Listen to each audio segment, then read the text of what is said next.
జై శ్రీరామ్. మీరెప్పుడైనా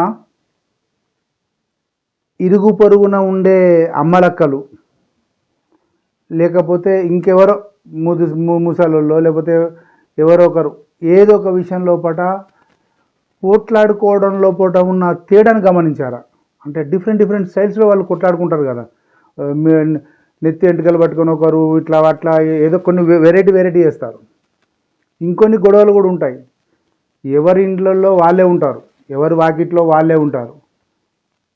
ఇక గొడవ స్టార్ట్ అవుద్ది. వాళ్ళ ఇటు వచ్చేది లేదు, వాళ్ళ ఇటు వచ్చేది లేదు. వీళ్ళు అటు పోరు, వాళ్ళు ఇటు రారు. కానీ గొడవ మాత్రం మహారంజుగా జరుగుతుంది. ఇక ఎప్పుడు బయలుదేరుతారా, ఏ క్షణం బాంబు బద్దలవుద్దా, ఎప్పుడు వీళ్ళు పొడుచుకొని చచ్చిపోతారా బాబు అన్నట్టుగా అన్నంత గొప్పగా గొడవ జరుగుతుంది.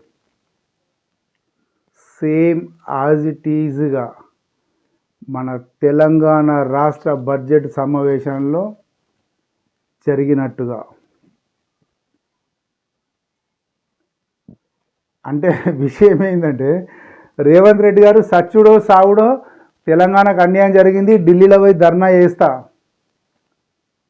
చేస్తాడా చేయడా తెలియదు. కానీ అసెంబ్లీలో మాత్రం తన సీట్లో కూర్చుని మాత్రం నిలబడి చెప్పినమాట, మీరు చెయ్యండి, మీరు చేస్తారంటే మీరు అమర నిరాదీక్ష చేయండి, మీ పక్క పంట వచ్చి మేము కూర్చుంటాం, మీరు సచ్చిదాకా కొట్లాడుర్రి, మేము పక్క పంట వచ్చి కూర్చుంటాం. ఏంది ఈగలు దొమ్మలు కొట్టడానిక? మీరు చేస్తే కదా దానికి అర్థం ఉంది. అటు వాళ్ళు కలిసి చేస్తేనే కదా ఏమైనా విషయం ఉంది. లేదా బీజేపీ వాళ్ళని కలుపుకొని పోదాం రండి అని అంటే వాళ్ళు వస్తారా రారా తర్వాత విషయం. దానికి ఒక అర్థం ఉంది. బీజేపీ వాళ్ళు రాకపోవడానికి ఒక అర్థం ఉంది. ఎందుకంటే వాళ్ళ ప్రభుత్వమే కేంద్రంలో ఉంది కాబట్టి వాళ్ళు రాకపోవడం లోపల ఒక పార్టీ పరమైన ఒక సబ్జెక్టు, ఒక థీమ్ ఉంది. కానీ బీఆర్ఎస్ కాంగ్రెస్ వెళ్ళడానికి ఏం లేదు కదా. ఖచ్చితంగా మీరు కేంద్ర ప్రభుత్వం మీద వ్యతిరేకత చూపించాల్సిందే కదా, కలిసి చూపించవచ్చు కదా.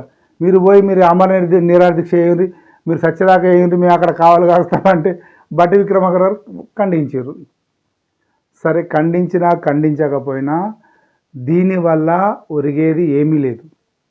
ప్రజలకు అప్పటి మందము ఆ క్షణం వరకు ఏదో సంతోషాన్ని, మా సార్కి ఇట్లా అన్నాడంటే మా సార్కి ఇట్లా అన్నాడని చెప్పి చప్పట్లు కొట్టుకొని ముంగట చెప్పుకోవడానికి పనికొస్తుంది తప్పితే దీనివల్ల కాదు. వ్యవహారాన్ని రాజకీయంగా చూడకూడదు. ప్రభుత్వాలు ఎలా నిర్ణయం తీసుకోవాలో అలాంటి నిర్ణయాలు తీసుకోవాలి. కానీ అలాంటి నిర్ణయాలు ఏమీ లేవు.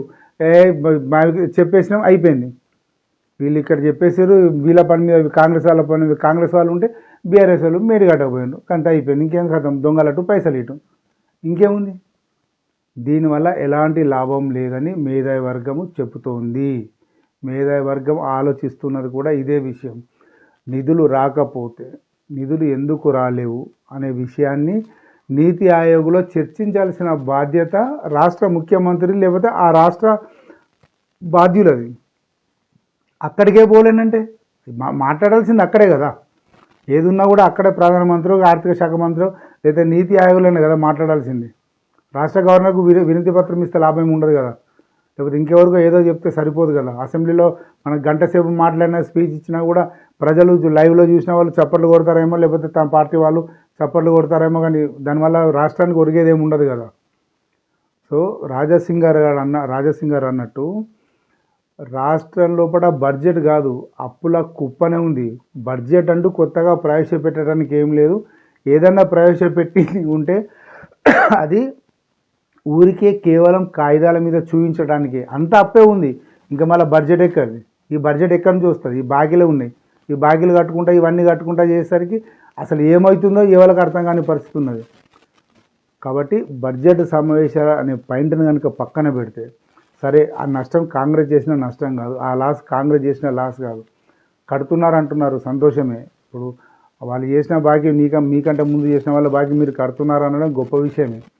కానీ రాష్ట్రానికి ప్రస్తుతం ఉన్న అవసరాన్ని ఎలా తీర్చాలి అనేది గవర్నమెంట్ ఆలోచించాలి తప్పితే గవర్నమెంట్ పార్టీ లేదా పార్టీ టు గవర్నమెంట్ ఆలోచిస్తుంటే కుదరదు.